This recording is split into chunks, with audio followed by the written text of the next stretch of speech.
Welcome all everybody. It is another episode of From the Pocket coming at you on this Thursday morning. Emphasis on Thursday because we are totally recording this on Thursday and not Wednesday night. But yeah, Christian, got a busy slate ahead of us today. We have seen 2 weeks of football. We're going into week 3. How are you taking all of this? It feels like again, it just goes by so fast. It is. I mean, I'm trying not to complain about, we get the bad match. I will complain about the Monday night. NFL, stop doing double headers on Monday. Yeah, I didn't stay. Nobody wants to stay up and watch Chargers Raiders, and it wasn't a good game. just bad. Shout out Paige Beckers running Rookie of the Year, WNBA Rookie of the Year. So shout out to her. Nice. And The Long Walk, back on my movie recommendations. The Long Walk, I recommend. Okay, It was bet. pretty good. All right, good stuff. No, and yeah, I need to definitely get back out to the movies, but we got a full slate today. We're gonna get into a main topic here in just a second. We're gonna go through our rapid headlines. We're gonna do maybe our last. We're gonna complete the trilogy on Panic Alert, and then probably figure out something next week. We have 3 teams to talk about in Panic Alert that are 0-2, and whether or not we should be worried about them. We'll get into your vibe rankings as always, and we'll get into Jake's picks, best bets of the week, and we will wrap up, of course, on our week 3 picks. So, without further ado, let's go ahead and get into it. All right, so main topic tonight. I wanted to talk about the fact that we are only 2 weeks into the NFL season, Christian, and it is looking very likely like we are going to have 5 backup quarterbacks starting this week. That's a lot. That's a lot. I do want to say that kind of the thing I wanted to talk about with this is again, Bengals, Vikings, Commanders, Jets, Niners. Commanders are still iffy. The other 4, though, have already declared, obviously, that their starter is going to be out this week. Oh, I thought is there a chance for Brock Purdy to play against the Cards, or is I have not heard that. If you want to break some news to me right now, I'm totally open to it. But everything I have heard is that Mac Jones is ESPN's article now. There's a chance he may play. Okay, well, then scratch that. So again, 4 to 5 teams. It looks like maybe up to 5, but either way, 2 weeks into the season, we obviously had Joe Burrow. Lost for basically at least probably the entire regular season. If not, maybe he comes back with a couple weeks left. Justin Fields got ruled out with a concussion.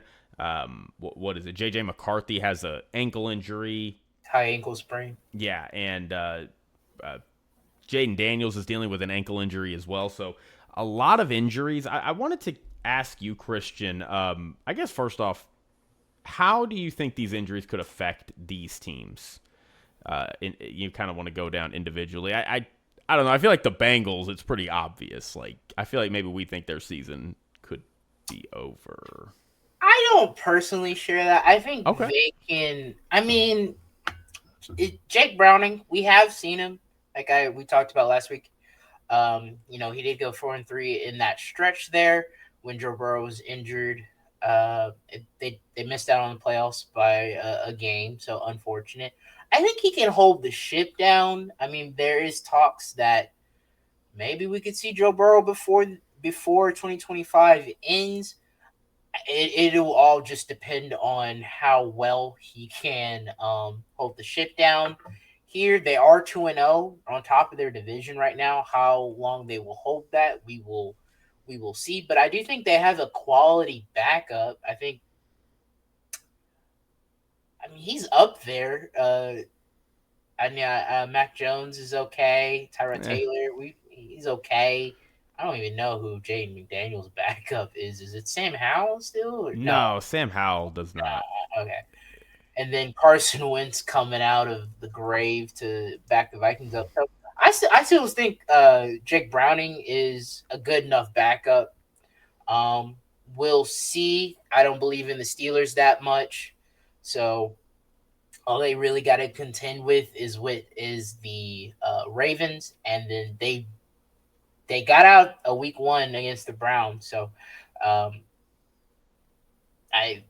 they could I think they could still get second in the division here and have a really good chance to make the playoffs. Yeah, and to answer the question, Marcus Mariota is the backup for Jaden Daniels. He came in during relief duty last year. Not bad, but I mean, I don't think Jaden Daniels is going to miss significant time, but No, this will be like a week, maybe yeah, max but 2 weeks. But I do not have any faith in this team as long as he is not in there. I mean, Jay Daniels? Oh yeah. yeah, for I sure. mean, Tyrod Taylor. I think Justin Fields, Tyrod Taylor. I mean, you're probably I think the Jet we'll see probably a bit more. I know it looked bad against the Bills. I do think they'll have a bounce back on that offense, like Tyrod Taylor, excuse me. Um, I mean, he's older now, obviously, but yeah. He's been around for a long he time. took the Bills to the playoffs. That was their first playoff berth, and God knows when that happened back when. So I think he's a comparable starter. He's a veteran, so I Good, mean, good and pinch hitter. yeah, and he has solid weapons. I like the running backs. He has a number one receiver there, so we'll see what he can do. I will say it is definitely obviously going to change their game plan, right? You can't run No, Tyrod. You can't run him the way you could Justin Fields, so that is curious how they'll adjust with that. But, the 49ers, like, everybody is very high on Mac Jones all of a sudden because he put together, he didn't even put together a good game against the Saints. He put together a pretty decent game against the Saints, and which, obviously the Saints are one of the worst teams in the league. So very weird there. Honestly, Carson Wentz for a game or two, dude, I think Carson Wentz gonna ball out with the Vikings. I mean, this is what Kevin O'Connell does. Kevin O'Connell gets I these mean, rando guys in pinch spots and just balls out with them for a couple you get, weeks. but what Carson? I mean, are we gonna get the good Carson Wentz, or are we gonna get the bad Carson Wentz?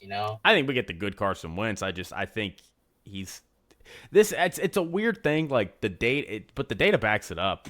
You look at like when these backup quarterbacks come in for these spots, and they're really good, especially like with somebody like Kevin O'Connell coaching. I mean, we saw when he was with Sean McVay. I mean, Carson Wentz, he didn't do much for his career, I guess, but he had that great week 18 game against the 49ers where he balled out, had that great second half comeback. It was against backups, because it was the 49ers were the first seed resting, but nevertheless, and then the Bengals, who are playing the Vikings, what's Jake Browning going to look like? He did throw 3 picks last week. This Bengals roster is just, it's got T. Higgins and Jamar Chase now. Like, that's really Chase Brown. Chase Brown is pretty good, but yeah, I don't know. But I did want to just talk about this. I wanted to have this little side tangent where I think it's very interesting that the NFL, obviously, I mean, they've been very vocal about it. It's very clear. They are trying to protect the quarterback. They're trying Yeah. to make it to where you don't get Joe Burrow out for season. You don't get a Josh Allen, Lamar Jackson, Patrick Mahomes, Baker Mayfield, CJ Stroud. Like, they want these guys to play in as many games as possible. And they have changed the rules to help guarantee that happens. And I feel like it worked for a little bit, but now I feel like in recent years it's really not. I mean, last year we saw the most quarterbacks ever start in a season, 66. And I think the year before that it was not much lower than that. I mean, it typically hangs around, you look at the past like decade or so, around 60-ish quarterbacks. So I don't know. It doesn't feel like it feels like they're changing the rules and maybe they're getting more offensive productivity out of it, but it doesn't feel like it's protecting the quarterbacks the way they're intended to. And to be honest, I think the conversation around Joe Burrow, which I think is very fair and accurate, has been they can't protect him. Like, how much longer are they going to be able to do this with Joe Burrow until Joe Burrow just cannot go anymore? And I think that is a scary but very real conversation. No, I like that observation. I did not know about. I didn't know those stats until you said that. I think a contributing factor is like offensive line play hasn't been, you know, phenomenal. That's true. Um, and some of these teams, as you talked about, the Bengals being one of those teams that, I mean, they've tried to address their offensive line, but I mean, you see what the Dolphins do. Like they tried to address their offensive line, and injuries happen, and it sucks. The offensive line play has not been as good. Just for one, when you have a new-ish unit, the beginning of the season is scary because, Mm-hmm. I mean, we're not playing in the preseason as much anymore. So a lot of times, these offensive linemen, the first real action they're getting together is in the first game of the season. And, when you got Joe Burrow back there and it's like you're kind of a rebuilding unit, or even like look at Caleb Williams. Like I think we all believe their offensive line is going to be really good later on in the year because it has have a lot of talent on it, but it's still a work in progress because it's such a new unit, and the offensive line is such a chemistry-based unit. So I think that is a factor. But Donald Penn, a former lineman, talked about this with the changes of the collective bargaining agreement. And look, I don't know if I agree with it. This is a little bit out of my wheelhouse, but like I thought it was interesting what he said. He said he was concerned about the collective bargaining agreement because it was limiting how much you could hit in practice. And he was saying how, as a lineman, you really do need that. You need to be able to hit in practice. You need to be able to have that physical kind of contact because that's what helps kind of build the line in that way and make it more durable, make it more reliable, kind of build that chemistry. And since you can't do that in practice, you're having a lot of linemen kind of, his theory was like you're going to have a lot of linemen be underdeveloped as time goes on.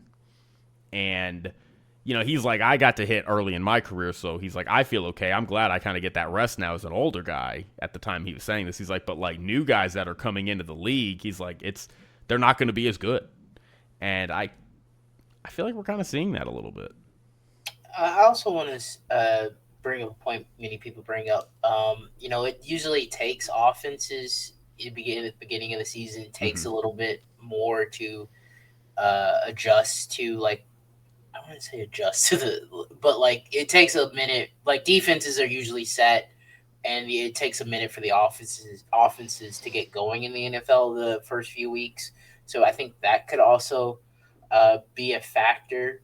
But also just like all around the league, it's just getting better. We're seeing like players are getting faster. Like uh, train people.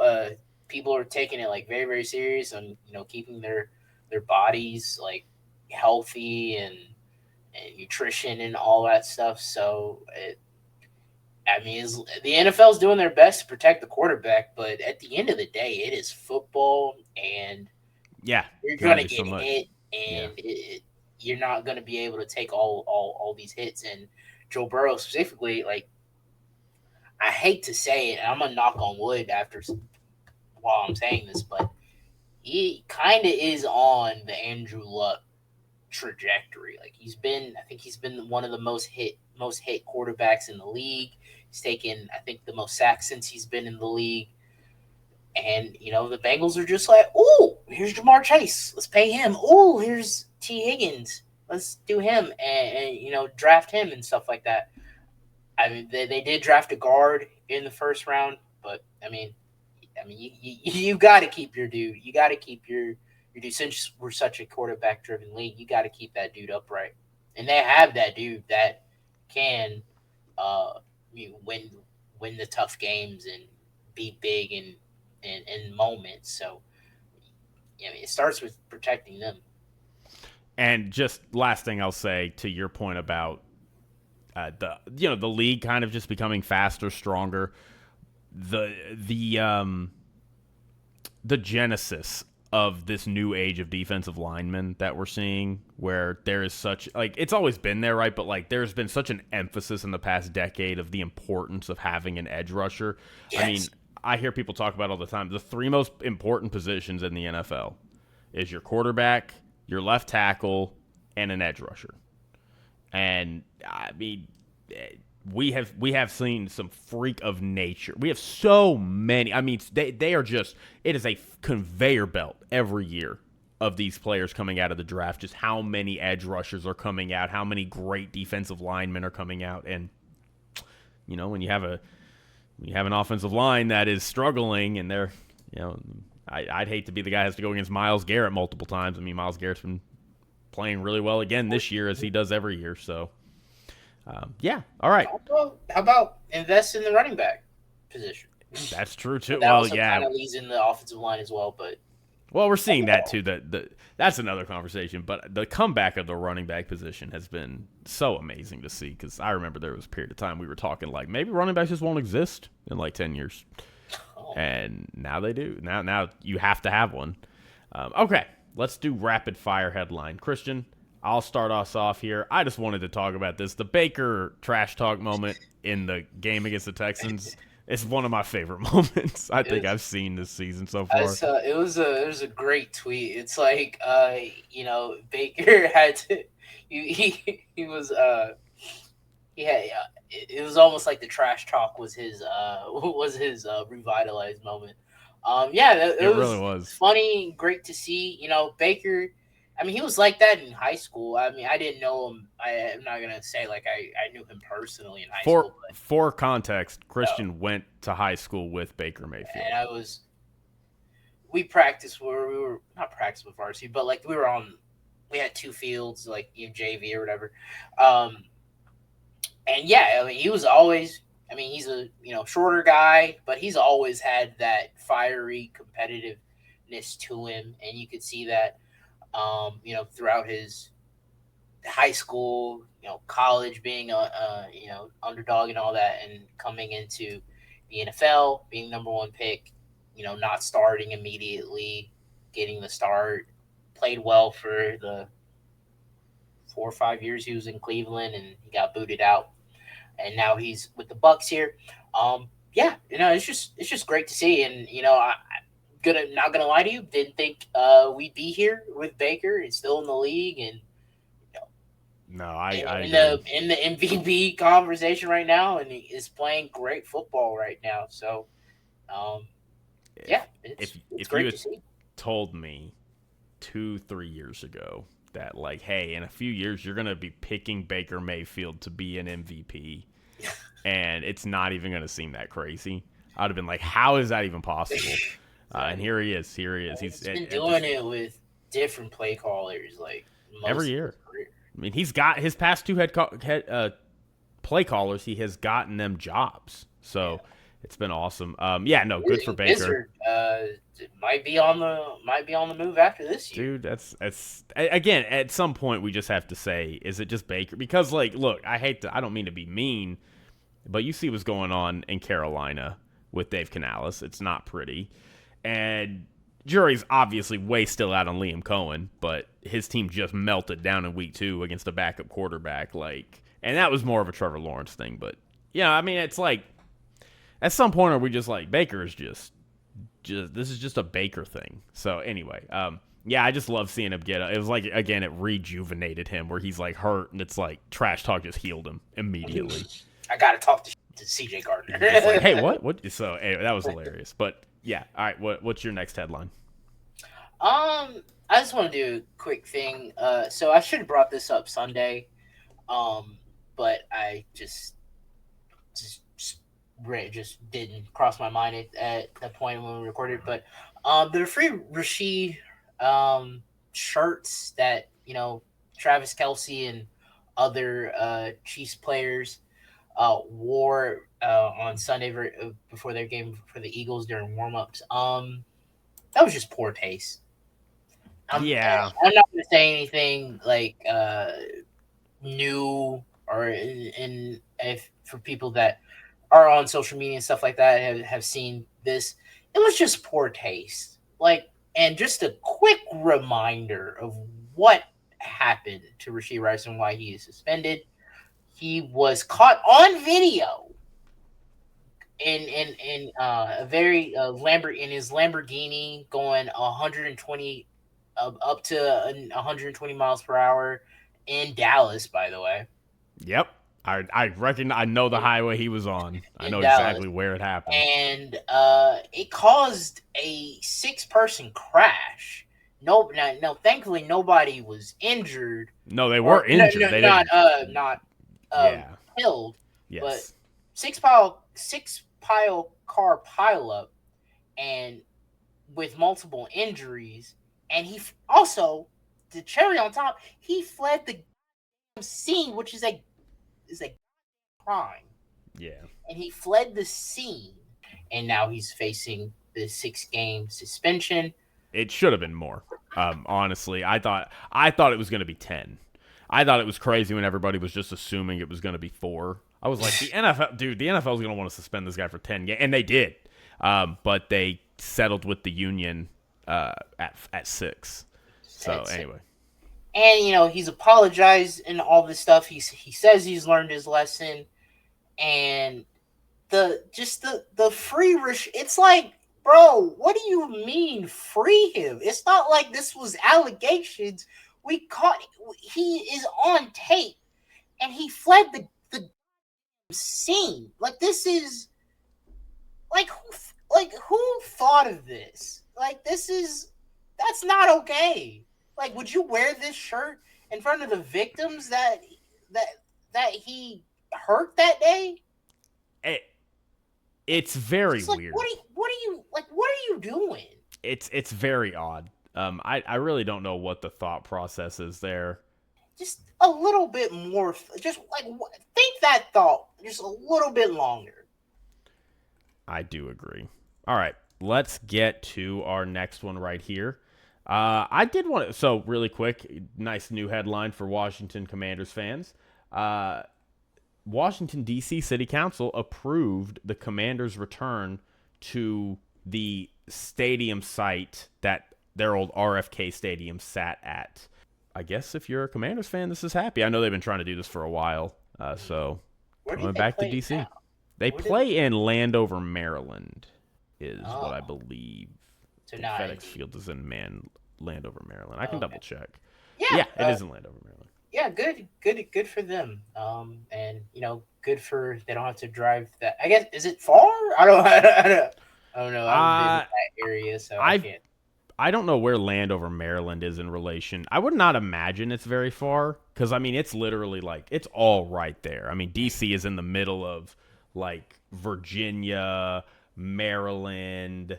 Yeah, no, it's looking at a map, it's not very far at all. But it is just outside the District of Columbia boundaries. So, but from Landover to the White House, let's Google. Why not? Let's just do it. Let's just while we're here. It's 20-minute drive. Oh, okay. It's a 20-minute drive. So I mean, but it's still like it's 12 miles away. It's really not that far. Oh, so, okay. Yeah. But anyway. yeah, good. I mean, good for the people there. They have their team coming back. And I guess we can. I'll skip that one. I don't really care about that one anymore. We can talk about some key injuries. So, Christian, give me a key injury that you're a little concerned about this week. Not so injured, but I mean, I think it is a loss. Khalil Mack to the Chargers. I mean that defense has been playing well, picked up where they were last year. I know they had a good win against the Chiefs there, and then they just had to show up, and they beat the Raiders there. But I think that is going to be a loss for them.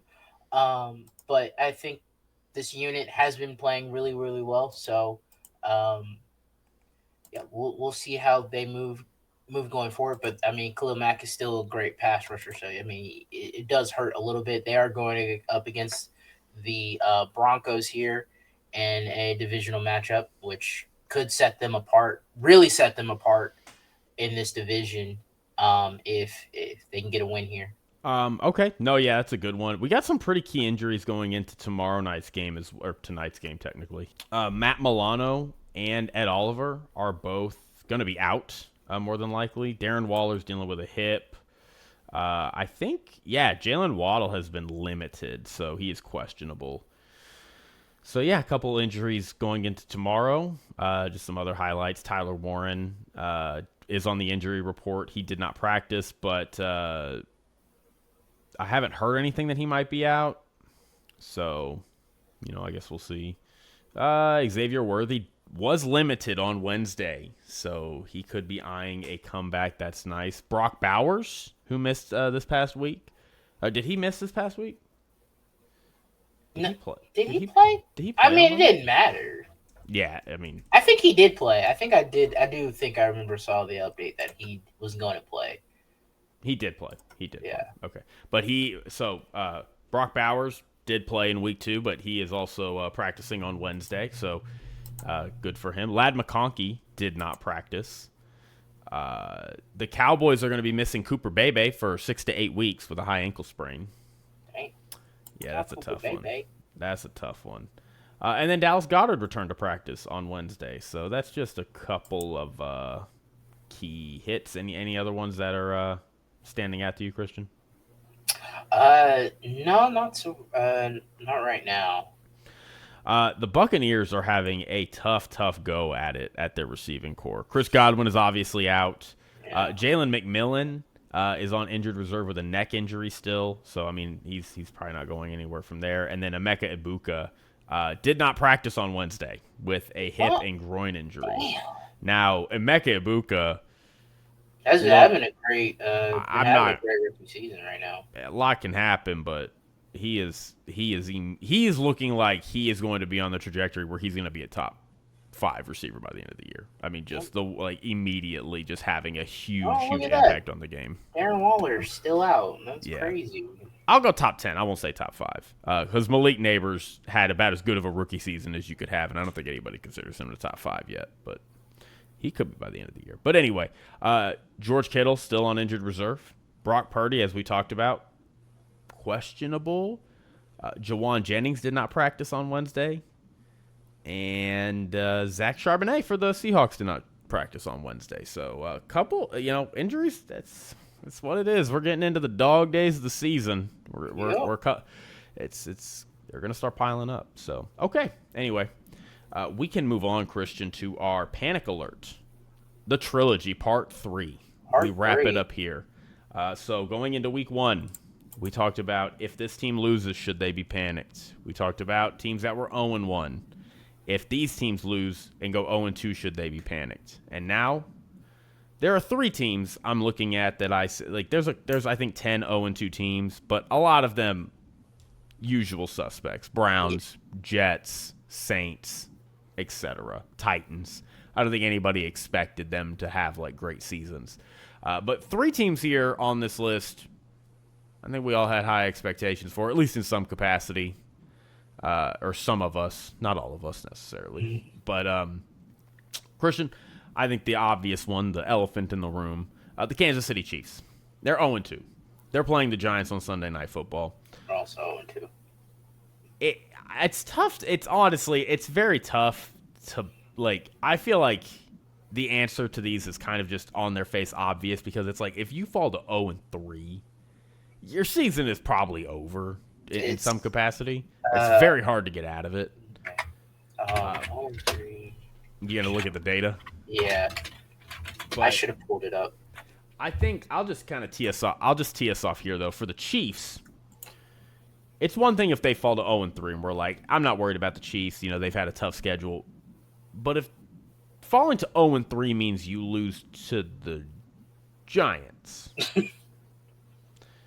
I think that is immediate panic. Press the button. Something is deeply wrong here. Is that fair? Yeah, for the panic for this segment, I wouldn't panic as you said for the Chiefs, but it'd be concerning. It'd be like 0-3 and you lost to the Giants Sunday night standalone game. I know I like their defense, but I mean their offense has been up and down.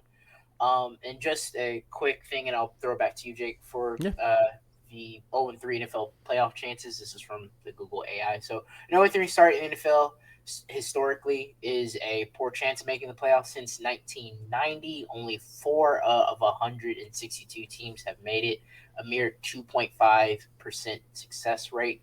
Of those 4, only the 2018 Houston Texans have done so in the 21st century. Wow. Yeah, only 4 made it since the the Chiefs one year, They started out 1-5 or something, and then they made the playoffs. But yeah, it's not that they weren't 0 for. But yeah, I think that's interesting, and I will also say this: the math does change a little bit because we have Yeah, this with the extra 17. game.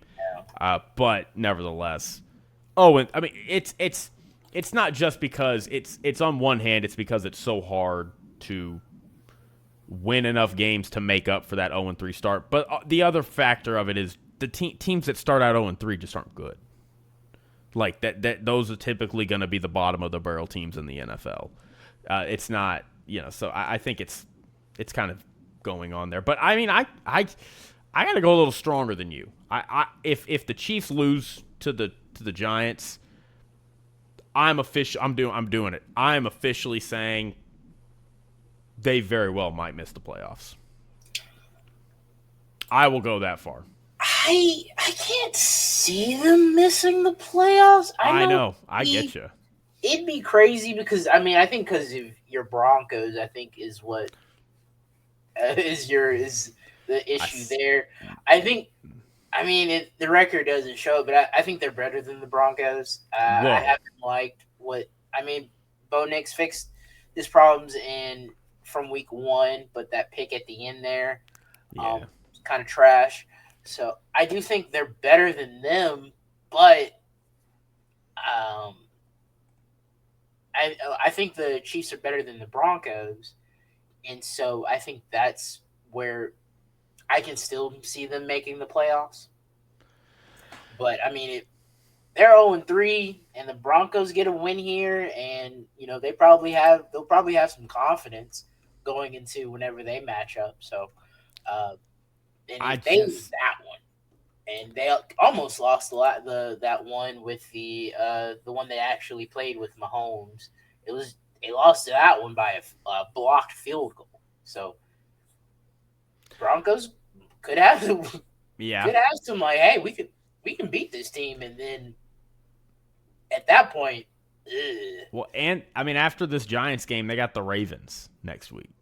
So I mean, it's if you lose 0-3 to the Giants, it's like, oh my gosh, oh 0-4 is on the board. 0-4 is on the board.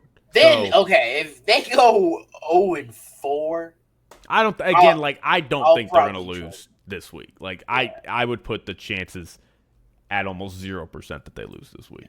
But if they go 0-4, If they go, I mean, I will be joining you. But that's why, like, I'm just like, if you're losing to the Giants in like a must-win situation, I'm over it. Like, I'm done. Like, I'm a big Patrick Mahomes fan. I'm a big Andy Reid fan. I want the Chiefs to succeed because I just love the fact that we're getting to see history with this team. But I mean, it is what it is. Like, the Chargers apparently are really good. I think the Broncos will be really good. We just haven't kind of seen them come together yet. And this AFC is just loaded. I mean, it's tough. So, all right, let's talk about. Again, this one doesn't even feel fair, but the Bears. It's a tough one because I know a lot of people. This is like us doing a segment for the homies that had the Bears being good because neither of us had the Bears being that good this year. Right? Yeah. So for me, if they start out 0-3, I'm like, yeah, I would not have been surprised by that. Like that makes sense to me. It's a tough open. I mean, they're playing the Vikings week 1, they're playing the Lions week 2, and then they're playing the Cowboys, who, a little better than we thought. Like kind of what we thought they would be. Dak Prescott throwing it all over the yard, a middling run game, and a terrible defense. Like, Run game's been I wouldn't say it's like top of the league, but I think it's been better than expected. yeah, I mean they're a little better than we expect, but I still think they're an average team. Like, Yeah. you're losing to the Cowboys at home. Hey, you're not doing nothing this year, fam. You're not doing nothing this year. So it's technically a panic, but I'm not panicked. Yeah, technically it's a panic, but yeah, I'm not either. I expected this team to struggle. And then this is still a work in progress with Caleb in this offense. So I'm not panicked, but I could see the people, like you said, that had the Bears winning this division, making the playoffs. yeah, you would be panicked and be like, oh, this isn't working. Like, you know. Yeah. All right, and another one, and this one is tough because they do have a pretty tough matchup on like short week on the road, division rival, and that division rival is coming off a bad loss. So you know they're going to be teed up and focused up. The Texans. Texans lose on Monday night in heartbreaking fashion to the Bucks. They did get a little lucky because the Jaguars did lose, but the Colts obviously won as well, so now they're 2-0. Are you panicked? 3-0. So Yeah, and they're playing the Titans this week, so ooh. Christian, are you panicked if the Texans lose to the Jaguars this week? this one, yes, because I had them winning the division, and being behind and being in front of this team that'll probably be on their heels. Yeah, I mean, you lose this one, you were 0-3. You're 0-3 now. You are now a game behind. And they haven't played a division opponent, right? No, this is their first division. Okay, diverse. So you're 0-3. You're the Colts. If they do what they're supposed to do, they're 3-0 in the division, and the Jags are up on you 2-1. Yeah, it would be time to panic. It's you're 0-3. Defense. I know we didn't talk about the Monday night game. I just want to say this Texans defense, man, they are just flying around the field. It's man. Crazy good. Isn't It is. They are just so fast and excellent pass rush. You know, Stingley in that backfield. I like just all over that. That I just want to just say that defense is amazing. But yeah, you go down 0-3 in this division with where the Colts are playing better, and you know the Jags just got a leg up on you. It is time to panic, and you know I know it's not all CJ's fault, but you know look at the numbers, and CJ has been struggling. I mean, you know, that offensive line is a problem. But yeah, it's definitely time to panic if you're 0-3, if you're the Texans. I agree. I echo everything you said. I mean, again, you lose this one, assuming the Colts win, right? Yeah. Like, let's assume they beat the Titans, which, you know, they're playing on the road against the Titans. Maybe it doesn't happen, but we're going to assume it does. The Colts have been on an insane run. Yeah. I don't think it'll last with Daniel Jones, but I don't think it's going to come to an end against a Titans team that has no talent on it and poor coaching. Shots at Brian Callahan, but no. You lose to the Jags. You're 2.5 games behind the Jags. You're 3 games behind the Colts. Your only saving grace is that your first 2 games that you lost this season were against NFC teams, which helps you in the tiebreakers. You know, you'd rather lose to the Bucks than to the Bengals, you know, because that's obviously a bad tiebreaker going against you for conference record and just head-to-head. But, yeah, no, 0-3, I mean, I don't think they're climbing out of an 0-3 hole. This team was I think quite a few people have this team, you know, winning the division, doing the thing that they've been doing is winning the division. Yeah, and I just don't pass the wild card and then losing the division. And it's clearly not working. I mean, we talked about it a lot this offseason, and it's such a shame to see it come to reality. Like, they just erred so hard on this offseason. You know, they did get rid of Bobby Slowick, which I thought was the right move. And look, Joe Mixon is out, and they cannot run the ball without Joe Mixon. Like, they just have not been able to. But not addressing this offensive line in any meaningful capacity. And then, again, not doing anything to address that when it's already your weakest unit is, I mean, this offense cannot function. It just can't. And I don't see that getting better. I mean, the Colts, like, we had the Colts not being great because of their quarterback situation. We did like their roster. This Colts team looks like it very well could do that thing it does where it goes 9-8, you know, minimum. It's just feels like that's where this Colts team is probably trending. I don't know if the Texans get to 9 wins this year, especially if they're losing to the Jags in week 3 and they're 9 or 8 wins can win this division. It might, yeah. So, I mean, the Jags, I think, kind of took a step back in everybody's minds, but you can't be losing. You can't be losing to them. Now we have seen some incredible comebacks in this division. We saw the Jaguars start out like 2-6 or something a few years ago. Oh, yeah. And they came back and won the division in the last couple games of the season. But the Texans also did it C.J. Stroud's rookie year, where they were down several games and then the Jags just collapsed, and it was Houston and the Colts at the end. So it's a long season, but 0-3 is brutal. So, all right. Well, I don't think you want to talk. I mean, do you want to talk about the Giants? You want to talk about the Bears? Or we already talked about the Bears. You want to talk about the Saints? You want to talk about the Titans, the Panthers?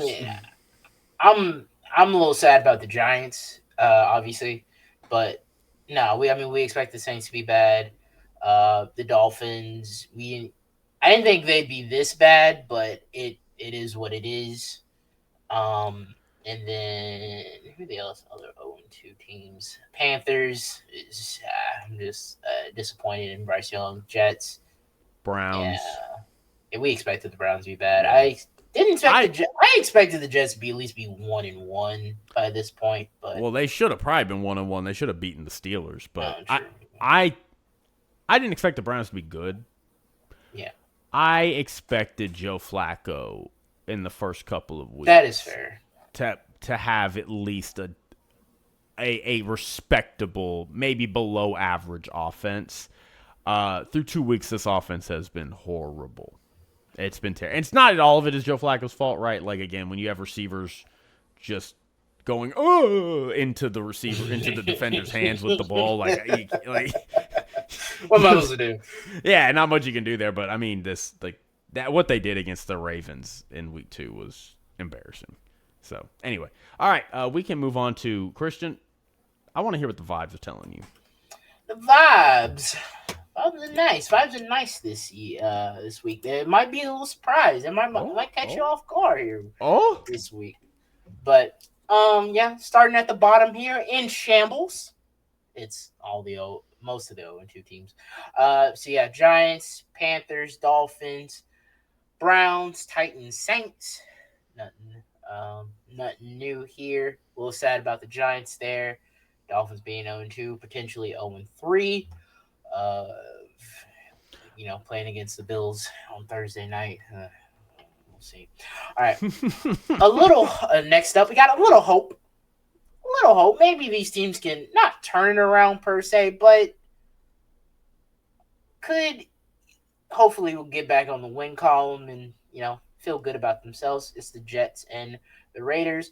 I think with Tyrod coming in, I think he's a solid backup. He's been a veteran. He has won games in this season. He got the Bills their first playoff berth, and God knows when back, way back in the 2010s or whatever.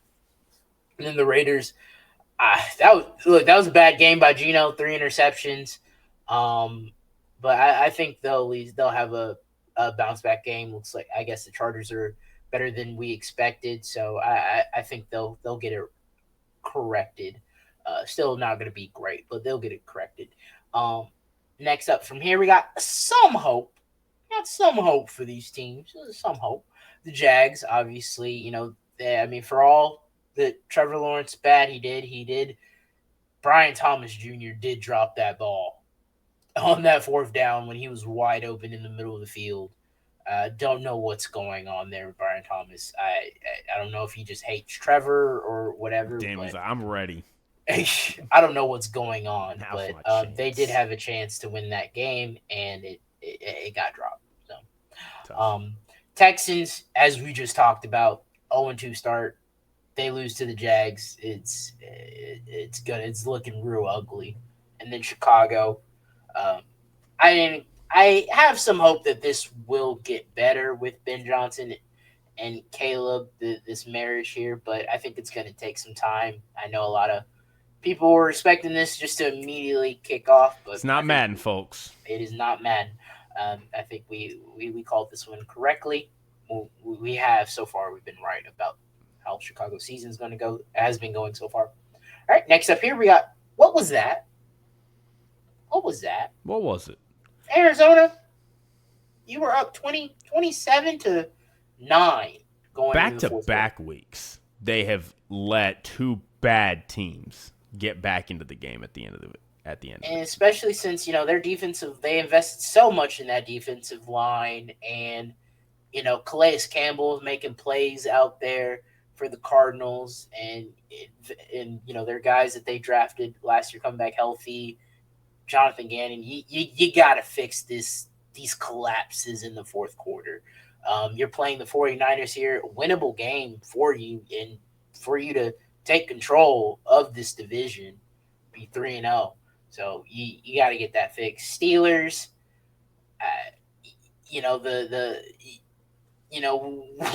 we came into this season. I came into this season thinking, they'll go 9-8. They'll do their 9-8, 10-7 thing, and some of those wins will be from special teams, and that special teams blunder, just not very Steelers like, Mike Tomlin like.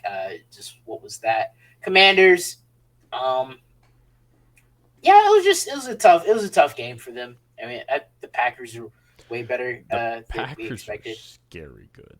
I officially had them as my number one team in my top 10 list today. I mean, they're very good, and Michael Parsons, I think he's just going to get better and better, and he's going to be playing way more snaps, so it's going to be exciting to see. And it was just tough for Washington there. Don't like that defense. And Jaden Daniels is day-to-day with injury. I think it was his knee. I think it's his knee. I could be wrong, though. But, a little concerned about Washington. Next up here, we got good week 2. Not a good week. Seattle got that nice win against the Steelers there. Patriots beating their division rival and the Dolphins there. Falcons getting that win on Sunday night. Just handling the Vikings there. And then the Lions, obviously, putting up 50 burger on their old offensive coordinator. And moving on up, the greatest 0-2 team you have ever seen is the Kansas City Chiefs. We still think it is. I don't know what other 0-2 team we've seen, and we're like, they'll still be fine. I know they're in my top 10, and it's like exactly. I'm not gonna not have the Chiefs in the top 10. Yeah. I do want to screenshot this though, because I don't think in the history of it absolutely has not in the history of our podcast, we have never had the Chiefs this low on the tiers. It's never happened. I'm like, I have to move them down. They are 0-2. Yeah, I mean, they're 0-2. Even if they rise up later on in the year, like if we're taking this as a snapshot of what the vibes are right now, this is where they're at. And the free Rashee Rice thing, I'm not happy about that. The vibes are tainted as well. Yeah, they are tainted. So they're down here, but I think they're gonna move up. Obviously, it's the goddamn Chiefs. All right, next up, Jake, your Denver Broncos. Spooky hours. Love them. Spooky hours. I have not given up. Bo Nix. No, I haven't given up. I haven't given up. No, I'm optimistic. Okay. Next up, battle of the backups. So we got the Vikings, Bengals, 49ers. I think these guys can handle the ship. I'm a little worried about Carson Wentz there, but Kevin O'Connell and Kevin Connell, we trust. I like Jake Browning. Mac Jones had a decent game versus the Saints there. He is going up against the Cardinals. Very big game. We'll see how that works out for them. Big divisional game. Excited to watch that one. I think that'll be a low-key good game there. It's going to be exciting. Low-key banger. All right, up next, we got better than expected with the Cowboys. Like you said, Dak throwing the ball all over the yard. I think that running game has been better than we thought it would be. I don't think a lot of people thought this rushing attack would not be great, but I think the two-headed horse with Javonte Williams and who's their backup? Who was their backup? We have a couple. We have Miles Sanders. Miles Sanders. Blue. Yeah, I think they've been solid, but defense, you gotta I think they're going to have bounce back. You can't have a 37 points dropped on you like that and not have a response to that. So I think they'll have a bounce back game against the Bears there in defense. You got something to say? Yeah, I wanted to. So the Cowboys, I'll say this. According to Next Gen Stats, the Cowboys have a success rate of 46% of running the ball, which success rate for those of y'all who are uninitiated is it's very arbitrary, but it is how they track it. It basically means how you do. Like first down, do you get 4 yards or so? It's kind of how often do you stay on schedule. Yeah, so it's like first down, you get 4 yards. Second down, I think it's like 6 or 7 yards. And then third down is obviously if you've gotten 10 or more yards on that sequence. So they are 8th. Now, that said, they're still not doing great overall. They only have they are currently, I mean, they're 11th in 10 yards or more. But their rush EPA, which basically tells you how they do compared to like history, it's very middle of the pack. So the fact that they're like average to above average is like not amazing, but it's like, oh my God, I cannot believe they're this good. Yeah. So I think, better than expected. Just need to get that defense figured out there, which I think they'll have a bounce back. This next one, I like this title. It made me chuckle a little bit. Can a white boy get a little motion? Oh, okay. Can a white boy get a little motion? Chargers, Colts, Buccaneers, Rams. White boy's getting a little motion there. Justin Herbert. You got people comparing him to Peyton Manning already. Colts haven't punted the ball this season. I know the first week they was against the Dolphins, and that defense looks. And Baker, we love Baker here. And then Matthew Stafford, that back looking good. That back looking good right now. So far. Can I really? I'm sorry, not to interrupt. I just Matt Stafford. I know everybody's on Baker Mayfield. Everybody loves Josh Allen and stuff, and Daniel Jones has been a shocking kind of story. Matt Stafford, what he is doing this year is insane. It is insane. He is getting the ball out faster than almost any quarterback in the NFL. He's tied for third in time to throw, despite the fact that he is what is that right there? Let me see. He's middle of the pack now in pressure percentage, but I mean, his passer rating is super high. It's 7th in the league. His completion percentage is north of 71%. Like, what he is doing with a pretty iffy offensive line is remarkable. And, I mean, he's doing it against Titans defense is not great, but week 1 against the Texans, he was balling. I mean, he was wheeling and dealing. So I want to emphasize how good Matt Stafford has been these 2 weeks. Context is important. Thank you, Jake. All right, moving on up. Last 2 tiers. We got good stuff happening. The Ravens and the Packers. Packers looking really, really, really good. And then the Ravens, getting that bounce back revenge that loss they had to the Bills there in week 1. And, thumping the Browns down. And then top of the mountain, we got the Eagles and the Bills. 2-2-0 teams. Playing. I know people want to complain about Jalen Hurts not putting up the stats or whatever, but to wins are wins. I will say, Jakey did bring it up. It does feel like the 23 Eagles, though, barely scraping by these wins. We'll see, but I do like that defense, and Jalen Hurts he's doing what he got to do to win games. I know it's not the prettiest, but it is what it is for the Eagles, but they're winning. And then, Buffalo's Buffalo. And we'll see if they'll Buffalo tomorrow. Buffalo all I know we'll talk about it during your picks, but they're up 11. Give it 11 and a half against the Dolphins tomorrow. Oh, really? It was 12 and a half when the last I saw. I go off ESPN. I know you. Oh, okay. I look at the DraftKings odds, but no, okay. That is very interesting. So, as always, Christian, great tier list, love it. Anything?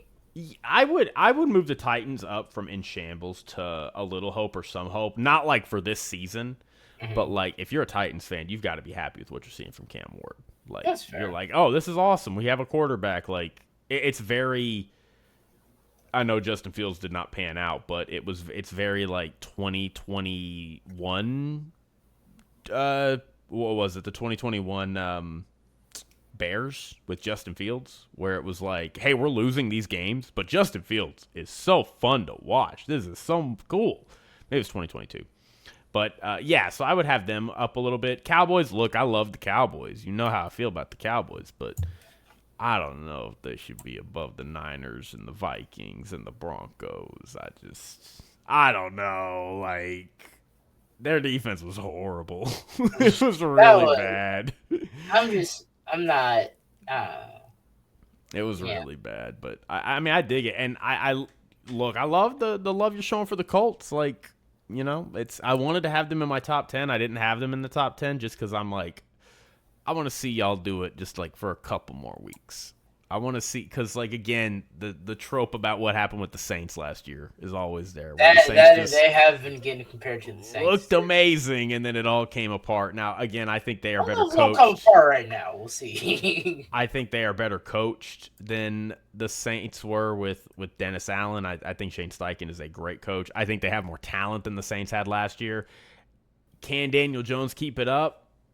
Before they do play the Rams. That'll be the test, right? That'll be the test.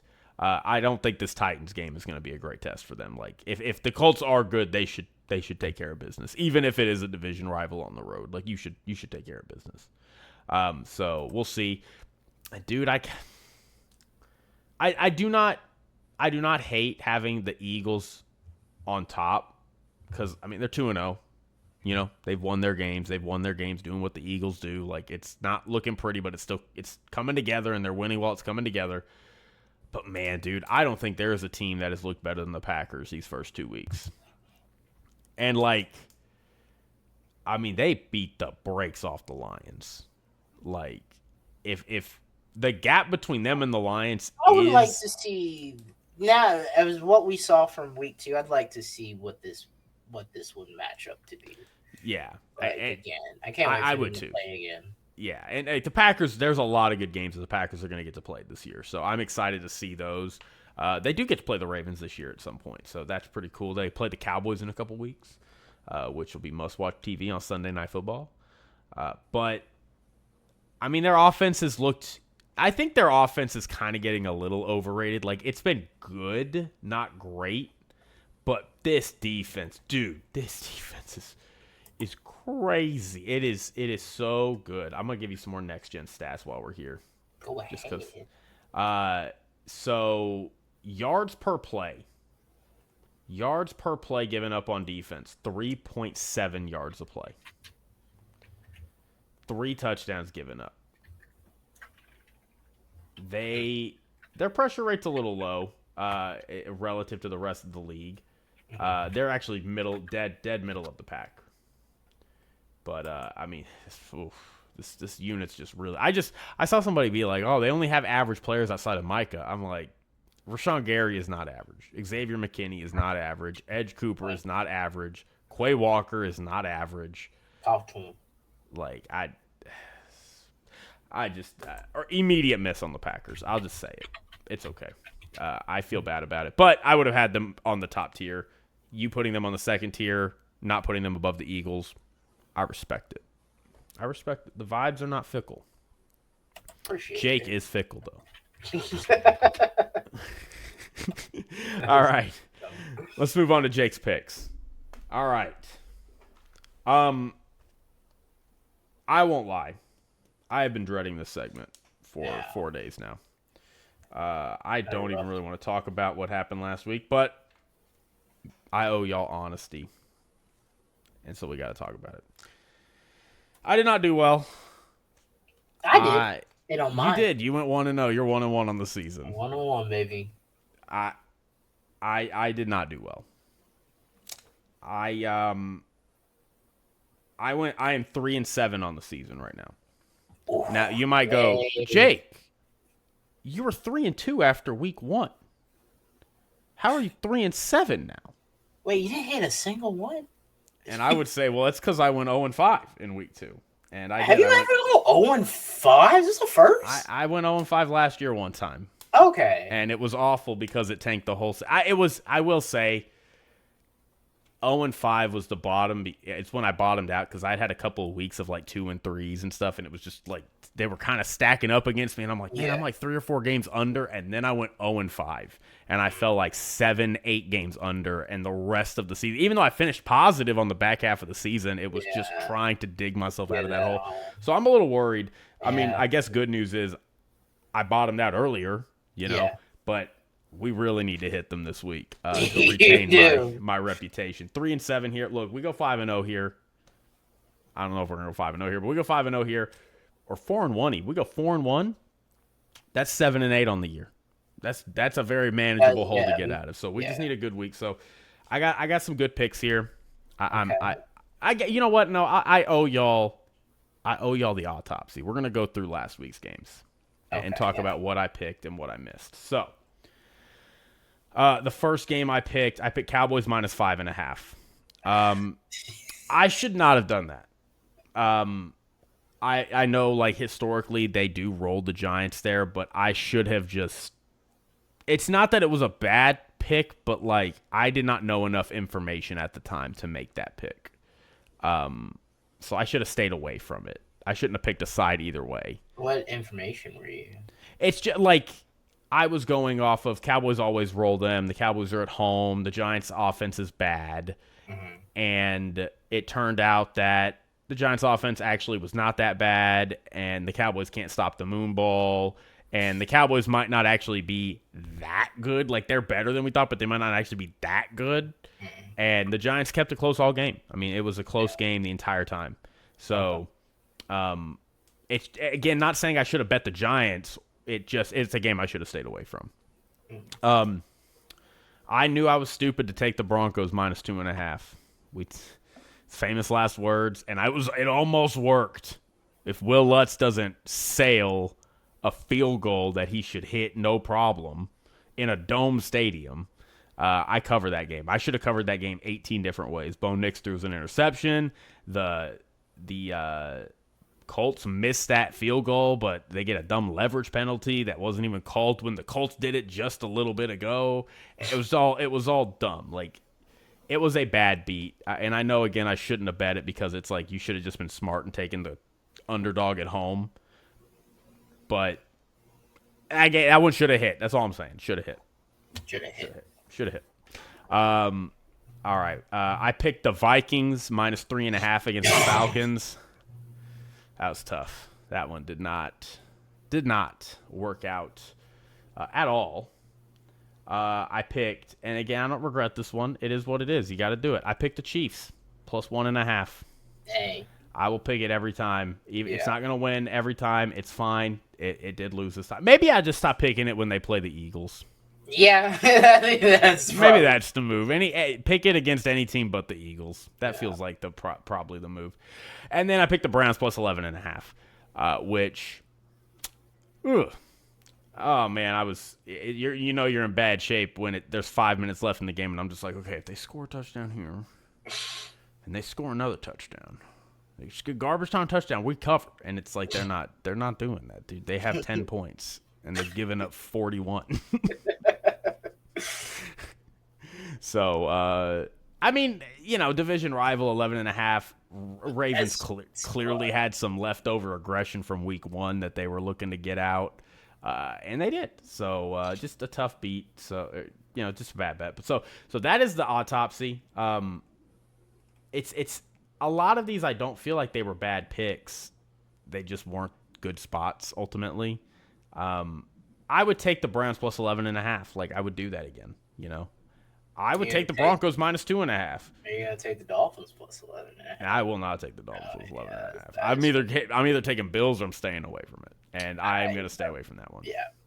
So that is the autopsy. So we go into this week with new resolve, new focus, building off of our week 1 successes. Let's get it. All right, Christian, got some good picks here.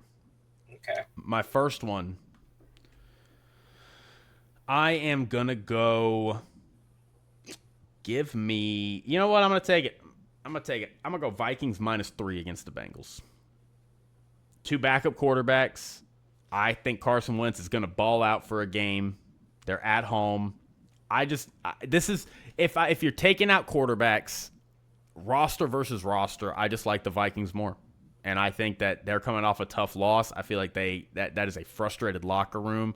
The Bengals are coming off a crazy up and down win. They're 2-0, and it doesn't really feel like they should be 2-0. It feels like they should kind of be 0-2 maybe.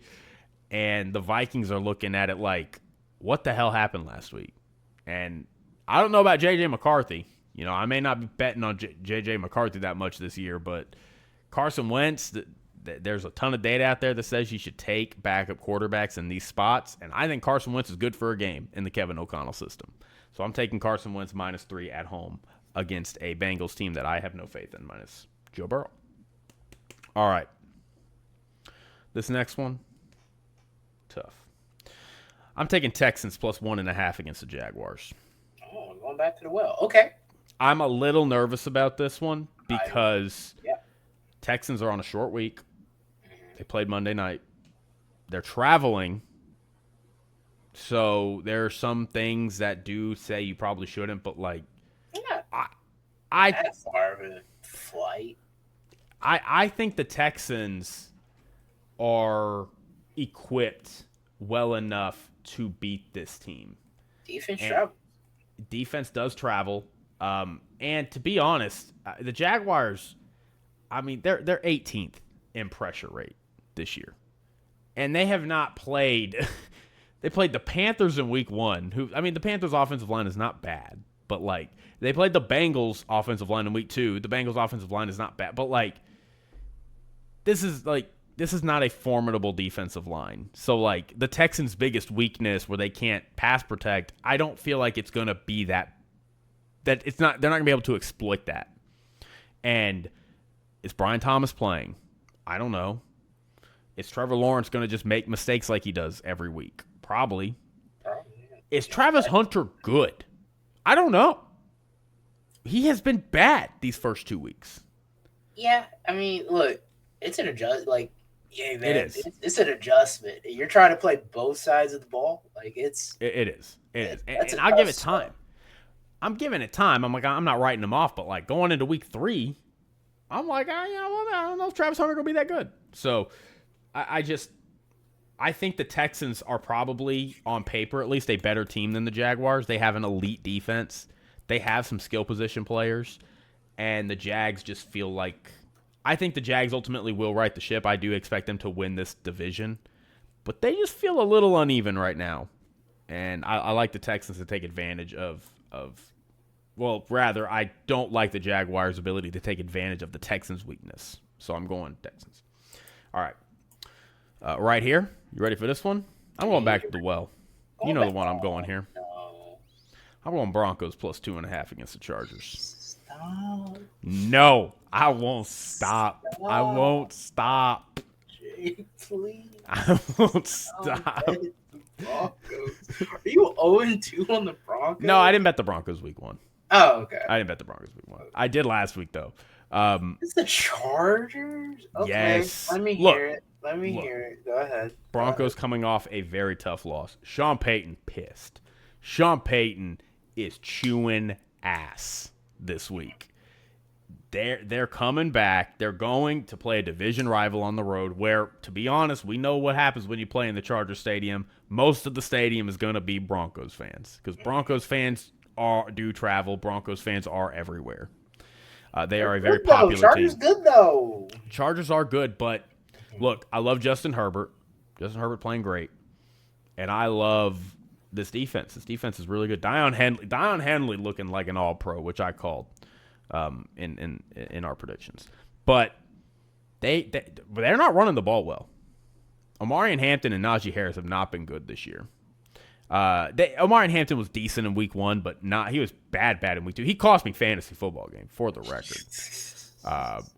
I was down 3 points going into the Monday night game. 3 points? I was down 3 points, and my opponent all that was a kicker, and I lost. Because Omar and Hampton only got me 3.5 points. Anyway.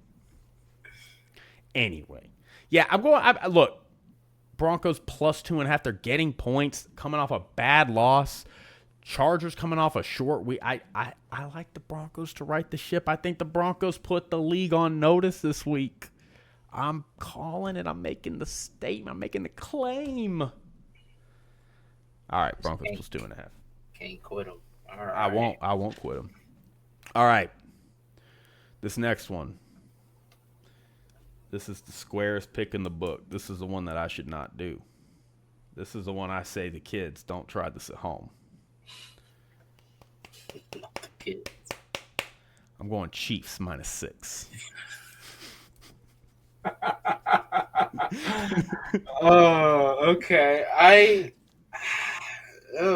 It's a bad pick. It's a bad pick. I do like the Giants defense. I do like it. I think you're about to see the Giants are about to witness street knowledge. The strength of street knowledge is what they're about to witness. And I think you're going to get a Chiefs team that is going to come in there so focused, so ready. I don't think they win this game by less than 6 points. So I think at worst we're getting a push. That's kind of how I view it. 6.5, I might stay away. But 6 points, I like it. And I need one more. And I got a couple options here. And I don't know which one I'm going to pick. So I'm going to pick this on the fly here. I'll walk through some of these. Cowboys, Bears, I have an argument for both sides. And I can't really pick it. Bears are short home underdogs, which typically I would pound. But I don't know if Caleb Williams is going to be able to take advantage of that Cowboys defense. And the Bears are coming off of the Lions, which we all know when you play the Lions, you lose the next week. Yeah. The Cowboys, though, are coming off an emotional, crazy overtime win. And that does typically not typically travel well the next week for you. So I think it's a stay away for me. The Titans at home against the Colts plus 4.5. The Titans should be the easy pick here. Home favorites, or home underdogs rather. Division game. I don't have any faith that the Titans can keep up with the Colts, though. I just don't. It feels like I'm throwing away my money if I do that. I don't have, metaphorical money because we live in Texas. I don't actually get to bet on these games. I just keep track for fun. But I do like the Cardinals plus 2.5 against the 49ers on the road. I don't understand. I know the 49ers are at home, and I know people are like higher on Mac. I don't understand how Mac Jones is a favorite in any game he's playing outside of starting against the Saints. I mean, but are you really putting Kyler as the favorite on the road? Yeah, that's a fair way to put it. And the Cardinals secondary is beat to piss right now. And it's only 2.5, so it's not like I'm saying like Mac Jones is gonna come out. I mean, San Fran with this line they're just home. They're at home. Yeah, that's fair. And then I really want to do the Eagles minus 3.5 against the Rams. I thought about it. I was looking at it. I was like, but the Eagles, look, their secondary is very suspect right now, and Matt Stafford throwing to Puka Nacua and Devontae Adams, I'm like, oh man, I think the Eagles will probably win this game. They're at home, but how confident am I that they can win by more than a field goal? This feels like this could be a 2017 game and the Rams cover. So I kind of want to stay away from that game. So I guess, man, I really don't feel good about it. I don't feel good about this pick, but it feels like it's the pick I need to make. I'll go Cardinals plus 2.5. I just, again, I understand, Kyler Murray on underdog against Mac Jones, in September? Maybe if it's November, December, it's a different game. But September, Kyler Murray, different beast. What's the Kobe saying? Are you a different animal and the same beast? That's Kyler Murray in September. All right, those are my 5 picks. We got Broncos plus 2.5, Chiefs -6, Vikings -3, Texans plus 1.5, and Cardinals plus 2.5. Smells like hopefully 3-2. Yeah, I'm hoping. I didn't have strong opinions about your last week. I felt like that was stronger, but this one I'm like, Jake. Those are the ones that always do well, though. The ones you're like, this is icky. Yeah, I feel like you do better when your back's against the wall here. It's icky.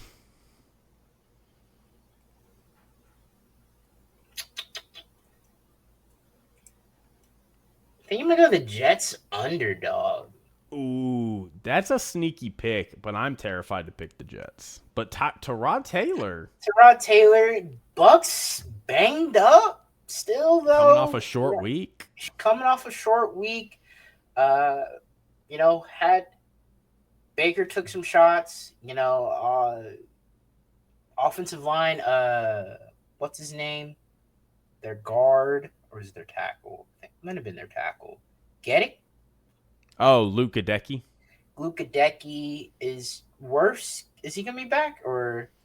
I thought he was in the game I thought he was in the game on Sunday. Was he in? I thought he wasn't. I'll double check. Oh yeah, he's out. He's out with a foot injury. Meke injured. Chris Godwin's still out, and then their fourth receiver is injured. So I'm a little worried about the Bucks here. Aaron Glenn, I mean, they got embarrassed by the Bills, so I imagine he's like, hey, guys, we got embarrassed last week. We're not expected to win this one. Come out and play. It's a Rod, veteran quarterback. It's going to have pretty good weather in Florida during this game.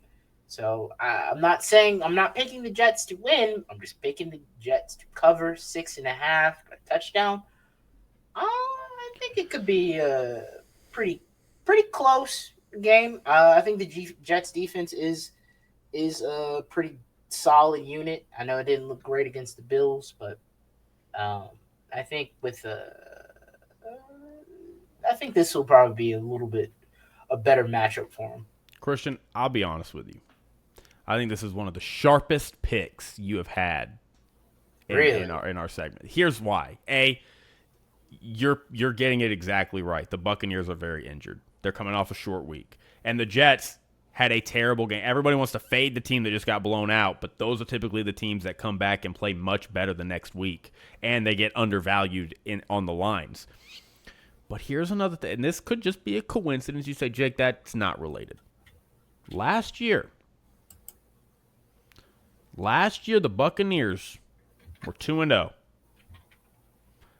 They had beaten Washington in week 1, and they went on the road and beat the Lions in Detroit. And they came back home in week 3 and played a Denver Broncos team that was 0-2. Had not looked good in 2 weeks. And the Broncos were, I think, 6.5-point underdogs. That's what I remember. And the Broncos whooped them in Tampa Bay. So, there is at least a recent precedent with this team where it says, hey, this kind of could be a letdown spot. You're banged up. Yeah. You're coming off an emotional win on a short week, and now you're playing a team that you're probably overlooking. They don't play in their conference, right? They ain't getting up for the Jets. Yeah. Sharp pick, Christian. Honestly, you kind of make me want to change my pick a little bit. I was looking at underdogs, and I was like, I don't want to go Miami. That's a lot of points, and I mean, I don't know if we have played well-ish in Buffalo in recent years, but that is a lot of points, 11.5. I'd stay. I was thinking maybe doing the Packers -7.5, but on the road. Hey, the Browns defense at home. Yeah, is a different animal in the same beast. Steelers and Patriots kind of piqued my interest. But I settled on the Jets. Last thing I'll say, you're buying into you're also getting to play into that backup quarterback trend. Oh yeah. So there's a lot of stuff on your side with that pick. So I love it. All right, cool. And also on DraftKings, I was seeing it at +7. So if you want to give yourself a +7 and ride DraftKings with me. Okay, yeah, I'll start using DraftKings. I've been using the ESPN one, but I'll start using DraftKings next week. You got that +7, baby. All right, here we go. I'll take that. I'll take a +7. We have one more segment to do, and we can get out with the get out, Christian. We can fly through some of these, but we have our Week 3 pick'ems. So, Christian, we'll start with the Thursday night game. Your Dolphins traveling to play a Buffalo Bills team that I don't know how optimistic you're feeling. Who you got? It's weird. I'm in this state of it's going to be weird, but I kind of want us to lose this game just so we can get this rebuild started. Hopefully, Stephen Ross just comes to the realization, this isn't what we were promised the season was going to be. So, if we do lose, and if we lose badly, hopefully our owner will fire our GM and head coach. And not any official reporting, but I saw some rumors saying that Anthony Weaver, our defensive coordinator, is well liked. So he would be the interim head coach if that does happen. But also I want to win versus a divisional opponent, and this team is always ahead of us, and better quarterback and all that stuff, and they whoop us whenever they can. So I do also want us to win there, but I'm going the Bills here. Would stay away from this because that's a lot of points. But I will be seated here tomorrow, watching this game on Prime Video, and hoping for a win or a loss, and maybe an embarrassing loss, so we can get this rebuild started. Yeah, I mean, did you see the Mike McDaniels press conference from last week? With the ending press conference, where he's basically that. Have you ever had a dream, kid? Have you ever had a dream that you could that? Well, I think he was doing that sarcastically. You know how he is. I don't think he was. Oh, well, he needs interesting strategy, bold strategy, Cotton. You know what I mean? Like, holy moly! Had you seen Tua's interview? I have not. No. Thing he was like talking about the Bills, and he basically just glazed Josh Allen. He's like, he can throw it farther than me. He can run. Like, it was just like, dude, what are you doing, bro? Oh no! Yeah. All right. I don't think that was the whole interview, but there's that part, got clipped, obviously. That's tough. All right. Yeah, so I'm obviously going Bills as well. How about we go Packers, Browns? I'm going off the rip Packers. I'm not going to be creative with that. Yeah, Packers here. I'm curious on how this defense is going to look. The Browns defense is going to look against the Packers offense, but I'll go Packers. And I want to say this.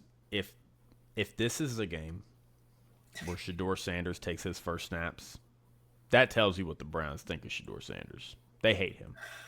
Dude, that'd be insane. They're like, get in there against the Packers. Bro. Get in there against Micah. Okay, yeah.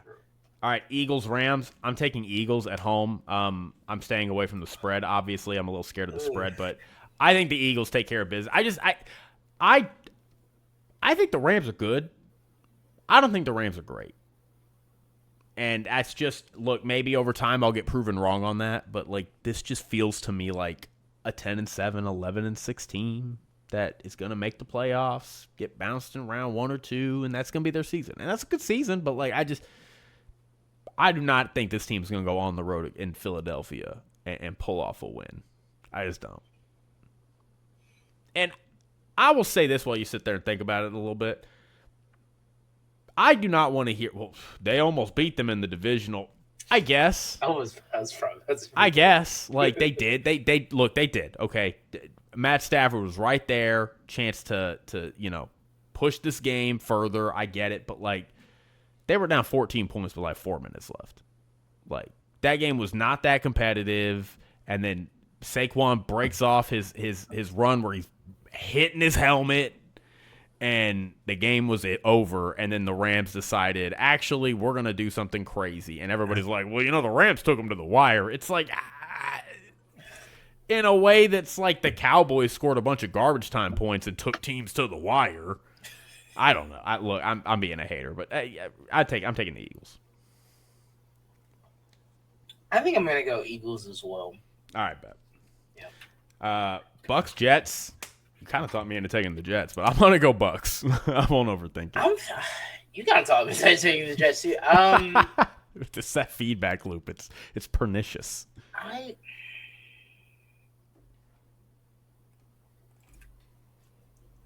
The Bucks. I think I'm gonna go Bucks as the better team, but I wouldn't be surprised if the Jets do get an upset. But I'll go Buccaneers just because I think they have the better roster. They're at home. All right, let's go ahead and move to Falcons Panthers. I'm taking Falcons here. Nothing crazy. Yeah, Falcons. All right, and we will go. Colts Titans. I'm going Colts. Look, Cam Ward, big Cam Ward fan. I'm rooting for you, buddy. But the Colt, like, regardless of what you think of the Colts and Daniel Jones, the Colts have a great defense. The Colts have good offensive weapons. The Colts have a good offensive line. They have Jonathan Taylor. Like, this is a really well constructed roster, and they should be able to take care of a Titans team that does not have hardly any pieces on its roster. Colts as well. I'm wondering if that streak gonna finally end? Are they finally going to punt? Oh, that's true. Yeah, first team it's either in modern era or the NFL history that hasn't had to punt in its first 2 weeks. They were talking. I was watching a clip of First Things First, and Eric Mangini mentioned it. I just can't remember it right now. All right, let's go Raiders Commanders. Look. This I cannot believe the NFL is making this game happen. I just want to say that off the rip. This game should not happen. The fact that you have a team in the Commanders that are coming off extended rest, they played Thursday. And they're playing a Raiders team that played on Monday night and is now having to travel across the country. Like, that is BS. This game should not happen. I am taking the Commanders for all those reasons. I think even with Marcus Mariota, the Commanders should be able to take care of business. But, like, I won't lie. Like, if Jaden Daniels isn't playing, I may lean Raiders. But just all those factors for me makes me pick the Commanders. So I'm going Commanders. You made a compelling case, because I was actually thinking about the Raiders here. And picking them as my bet for the plus. Is it +4 or +3.5? I saw it at +3.5. Okay, it's +3.5 on ESPN. Okay. But yeah, the extended rest. I think Jaden Daniels will play. But if they have to roll Marcus Mariota, I think they could still get it done. It'll probably be. I mean, it's 3.5, so I think it'll be a close game. But I'll give the slight edge to the Commanders. They are at home, the extended rest and all that stuff. So, yeah. I am curious if Jaden Daniels is ruled out, what that line is going to look like if he can't go. So, we will see.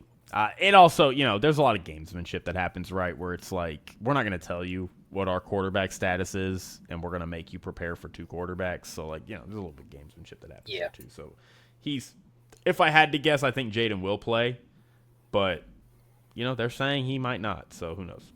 All right, let's go Patriots-Steelers. Patriots are hosting the Steelers as home underdogs. I'm going to go Patriots. I think Christian Gonzalez is playing too. Oh wow, that makes me feel a lot better. I said it was questionable. I think I saw he was limited in practice this Wednesday. Yeah, give me the Patriots at home. Nice. All right. I almost thought you or me were gonna pick the Patriots. Underdogs at home, and I don't trust this Steelers team. I do not like the Steelers at all. I said it in my Biggest Loser segment. This team does not run the ball well. They don't stop the run. They don't stop the pass. They're having special teams gaffes now. Like, the only thing that this team does well is Aaron Rodgers. And even Aaron Rodgers he's been okay. Like, he's been all right. He hasn't been, like, exceptional. So I do not like anything about the Steelers team through 2 weeks. And really, again, they should be 0-2. I mean, they got very lucky in that Jets game. So anyway, okay. Let's go Vikings Bengals. No surprise here. I am going Vikings. They were one of my best bets, and I have them as favorites.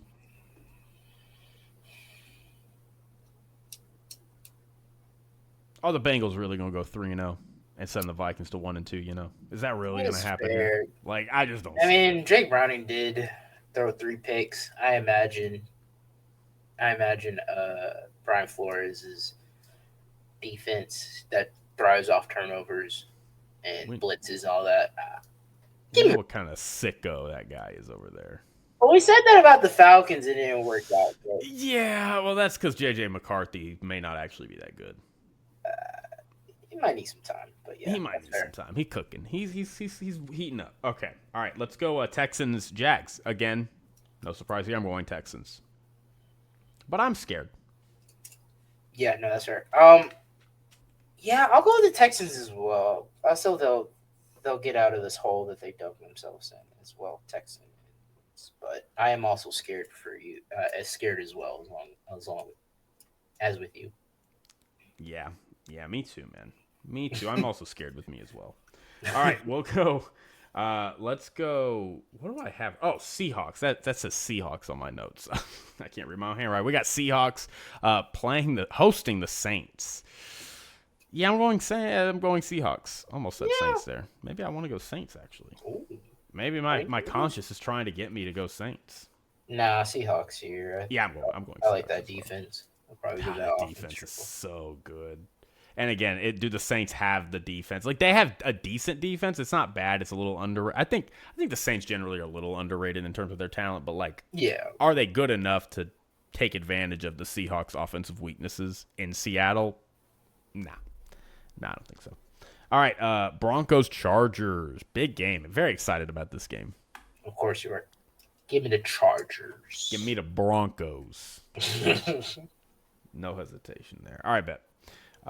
Cowboys Bears, another very interesting game. Very excited to see what this game has in store game for of us. The week? Oh, well, you have the. I think it is depends on what Fox's region. Game of the week. Yeah, well, it depends on what region. You can get Bears, Cowboys. You can get Cardinals, 49ers. They're both on Fox. But Brady's calling Cowboys. Oh, of course, Bears. Of course. So I mean, I like Greg. I think Greg Olsen, is he on the Fox team as well? So he's the B team. Yeah. Okay, so I like Greg Olsen and the other guy. And Joe Webb. Yeah, Greg Olsen and Joe Webb. I think they're very good. Yeah, personally. I think they're pretty good too. Who are you going? I'm going Cowboys, but with no chest. I'll go Bears. All right. No chest. No. All right. Bet. Okay. Let's see what we got here. We have next. I think the Bears upset the Lions last week. See how that goes. That's a tough one. That's a tough loss. All right, we got Cardinals 49ers. I'm going Cardinals. I just don't have a. Come on now. I'm not hyping up Mac Jones. I'm not doing it. I'm not doing it. I refuse. I'm not doing it. I'm not silly. I'll go with Mac Jones, 49ers. Robert Saleh got something for you, Jake. Hopefully. All right. And then Sunday night football. Battle of the 0-2 teams. The battle of the 0-2 teams. Giants home opener. Man, beginning of this year, I thought this would have been a pretty interesting matchup. I probably would have still picked it. To be fair, if the Giants had won last week, they'd be 1-1, and we'd be sitting here going, I don't know. But they're 0-2. So, but that said, still very interesting. I mean, I think people are going to tune in just to see if the Chiefs can do it. Yeah. Like, that's going to be the whole reason you tune in here. I am going Chiefs. Me as well. Sorry, Nick. But yeah, Sorry, beginning of this year, I probably would have thought this game would have been like sneaky good / okay, and for that defense of reason, and obviously must win for both teams, but this means way more to the Chiefs. Agreed. Obviously. Agreed. And the Giants would love to beat the Chiefs. Yeah, they'd love to that on their record, but the Chiefs need this. They do. 100%. As I said, you can't.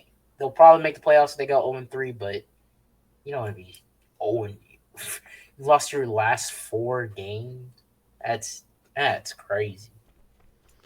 All right, and we end on a banger of a Monday night game. This is going to be such a good Monday night game. Potential Super Bowl preview.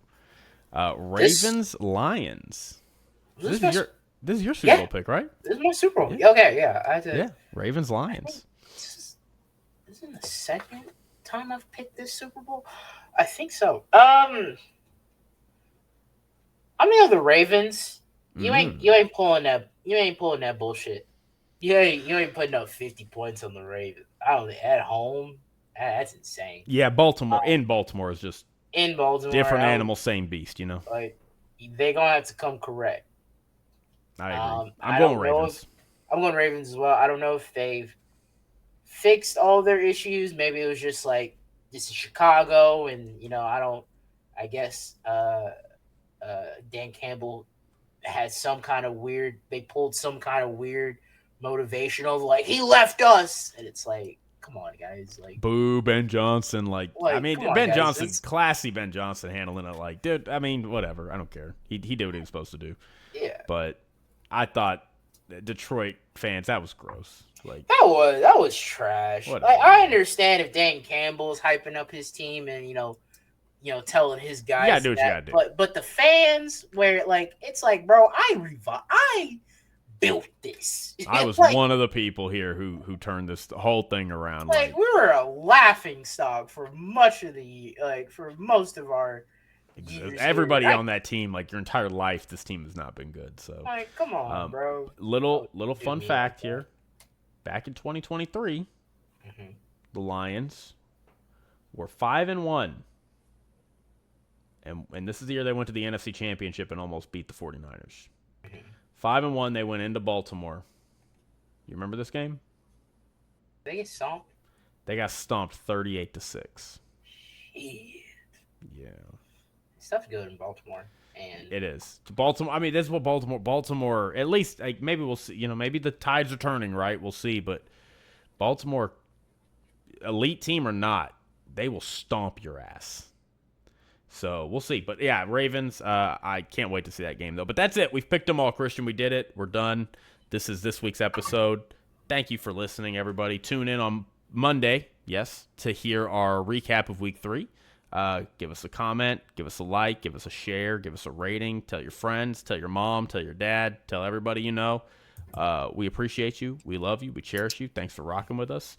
And we'll catch you in a few days on the other end of all the Week 3 craziness. So, till then, be safe out there. Bye-bye.